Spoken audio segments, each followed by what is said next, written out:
Mobilisation de la population en Éthiopie après l'attaque à la grenade du samedi 23 juin 2018. Une attaque dont le bilan ne cesse de s'alourdir. Il fait état désormais de 2 victimes au lieu d'une seule comme initialement annoncé et plus de 150 blessés. Une collecte de sang est en cours et une aide aux victimes a été instaurée par le ministère de la Santé. Je suis vraiment désolé d'apprendre que nous avons perdu une autre victime éthiopienne dans l'attaque de samedi.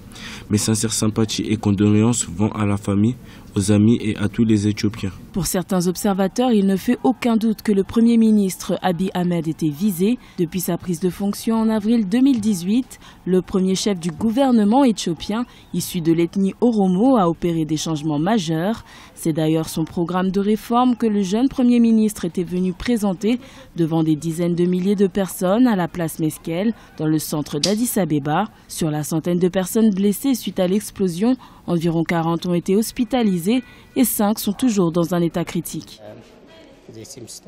L'un d'entre eux a dû subir une intervention chirurgicale d'urgence, car elle souffrait d'une blessure vasculaire aux jambes et c'est une blessure vasculaire majeure.